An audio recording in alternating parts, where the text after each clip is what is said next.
Assalamu alaikum dear students. Today we will learn about cell wall, its structure, its function and its composition. Do you know what makes plants strong and stand erect in any environmental condition? Yes, it depends on plant cell and the rigidity of plant cell is depend on the cell wall. It is discovered by Robert Hooke in 1665 earlier than protoplast. Do you know what is protoplast? Okay, protoplast is the living portion of the cell. It is a combination of nucleus plus cytoplasm and it is the living portion of the cell and it is a jelly-like liquid portion of the cell. And the cell wall is secreted by protoplasm of the cell. Cell wall is absent in animal cell but present in bacteria, algae, fungi and protists. Cell wall सारे organism में differ होती है। Bacteria में ये peptidoglycan से मिलकर बनी हुई होती है, फंजाई में ये काइटिन से मिलकर बनी हुई होती है। इसी तरह से प्लांट सेल में ये सेलुलोज, हेमीसेलुलोज और पेक्टिन कंपाउंड से मिलकर बनी हुई होती है। प्लांट की सेल वॉल सिर्फ सिंगल लेयर से मिलकर बनी नहीं होती, ये 3 फंडामेंटल पार्ट से मिलकर बनी हुई होती है। उनके नाम हैं middle lamella, primary cell wall, secondary cell wall and tertiary cell wall, जो कि कुछ प्लांट सेल में प्रेजेंट होती है।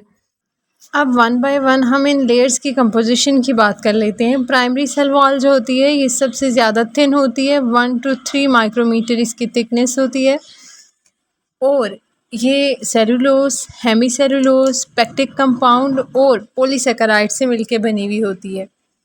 अगर हम बात करें सेकेंडरी सेल वॉल की, secondary cell wall 5 to 10 micrometer thickness इसकी होती है। ये भी सेलुलोज, हेमीसेलुलोज और लिग्निन से मिलकर बनी हुई होती है और ये सेल को मैकेनिकल सपोर्ट प्रोवाइड कर रही होती है। थर्ड वन है टर्शियरी सेल वॉल, जो कि जाइलिन से मिलकर बनी हुई होती है। ये हीमोसेलुलोज की एक स्पेसिफिक टाइप है जो कि सेल को डेंसिटी प्रोवाइड कर रही होती है। सेलुलोज, हेमीसेलुलोज, पेक्टिक, जाइलिन ये सारे मॉलिक्यूल्स हैं शुगर के, जो कि ग्लू लाइक अपीयरेंस दे रही होती हैं और स्ट्रेंथ प्रोवाइड कर रही होती हैं सेल को। हर एक सेल दूसरे सेल से मिडल लैमेला के जरिए जुड़ा हुआ होता है। मिडल लैमेला सीमेंट का वर्क कर रही होती है या फिर हम ये कह सकते हैं कि ये ग्लू का काम कर रही होती है, दो सेल को आपस में जोड़ने का। अगर हम आउटसाइड टू इनसाइड इसकी एनाटमी की बात करें तो सबसे बाहरी जो लेयर होती है आउटसाइड मिडल लैमेला, उसके बाद प्राइमरी सेल वॉल, उसके बाद सेकेंडरी, उसके बाद टर्शियरी, अगर ना हो तो फिर उसके बाद प्रोटोप्लाज्म और ये सारी स्ट्रक्चर्स आती हैं। ठीक है, सेल वॉल डिफरेंट ऑर्गेनिज्म में डिफरेंट होती है और इसकी कंपोजिशन भी डिफरेंट होती है। जैसे कि एल्गी में ये सेलुलोज और एल्गेन और डिफरेंट कंपाउंड से मिलकर बनी हुई होती है। बैक्टीरिया में ये पेप्टिडोग्लाइकन से मिलकर बनी हुई होती है। फंजाई में ये काइटिन से मिलकर बनी हुई होती है और प्रोटिस्टा में, जैसे कि प्रोटिस्ट में डाई एटम्स आ जाते हैं जिनमें ये सिलिका से मिलकर बनी हुई होती है। सेल वॉल की स्ट्रक्चर और कंपोजिशन हमने देख ली है। अब सेल वॉल की फंक्शंस देख लेते हैं। सेल वॉल स्ट्रक्चरल इंटीग्रिटी देती है सेल को, मींस के स्ट्रक्चर प्रोवाइड करती है। जैसी सेल वॉल होगी वैसा ही सेल होगा।